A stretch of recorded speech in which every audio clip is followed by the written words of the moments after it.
and welcome to Classic Rock Country Music Facts Trivia. Today's video is on Waylon Jennings, the Outlaw. This video is on, he reflects on a complicated history with the CMA Awards, to say the least. In a rare interview, he said, "I haven't agreed for a long time with them on a lot of things." Let's take a look. The most complicated relationship an artist ever had was with an award show, I think. Waylon Jennings and the Country Music Association have quite a history, and if you don't know about their colorful relationship and are a fan of country music history or even history in general, you really should. It's utterly fascinating, if nothing else. Waylon was nominated for 29 CMA awards throughout his career and won 4 of them. Of course, being the true outlaw that he was, he never really cared if he won or lost anyways, which is what led a lot of friction between the two parties. In 1970, Waylon had his first real run with his trouble in terms of the CMAs, which involved him leaving before his performance of the 1968 hit Only Daddy That'll Walk the Line because he was told he would need to cut it short.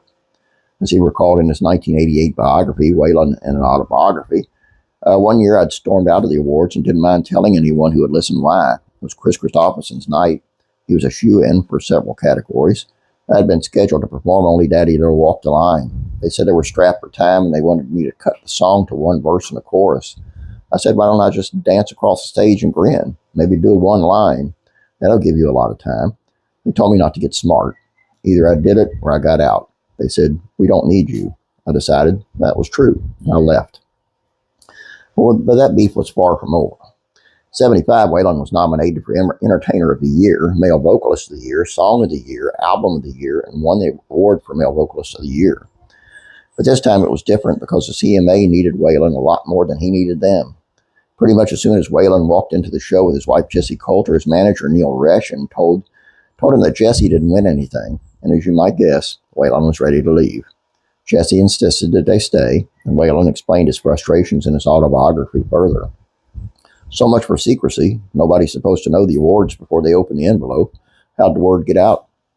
My heart went out to Jessie, and though my first instinct was to get the hell gone, I thought that maybe by staying I would raise some of the larger problems that face country music, such as its closed-mindedness and suspicion of change." And when he finally took the stage to accept the Male Vocalist of the Year award, he kept it very short and not too sweet, saying simply in his iconic speech, "Thank you. They told me to be nice. I don't know what that meant but thank you." But it didn't end there.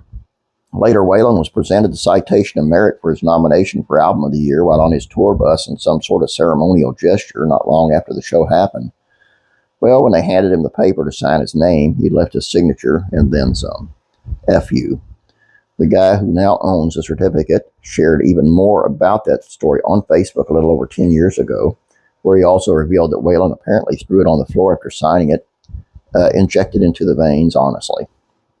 But if you think the CMA had no response to this, think again. Waylon was inducted into the Country Music Hall of Fame in 2001, and while doing some press around the event, the legendary outlaw told CMT that its association at one point had told him he'd never get into the Hall of Fame, likely because of all the bad blood between the two over the years.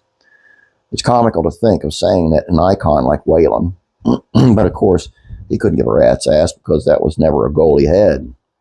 They told me years ago I'd never be in the hall, which was all right with me. I think you need to play your music and do your best you can with that, and that's what you need to be remembered for.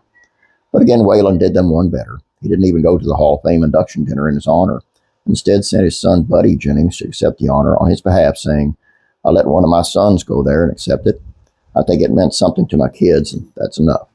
Waylon did eventually return to the CMA Awards on better terms, though, and around a decade after the whole 1975 debacle, Waylon got back on stage in '84 for a full-length, of course, performance, debuting his song America.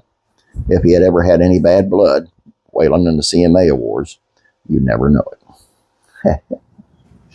And there you go. Any story that has Waylon Jennings' name on it is going to be good. It is every time. And I don't blame him for any of it. And I love his attitude to where, you know what, none of that really matters anyway. It's the music. Please subscribe if you have not yet. Please shut up. Please like this video. I appreciate it. You guys have a great day. God bless you. And I'm praying for you.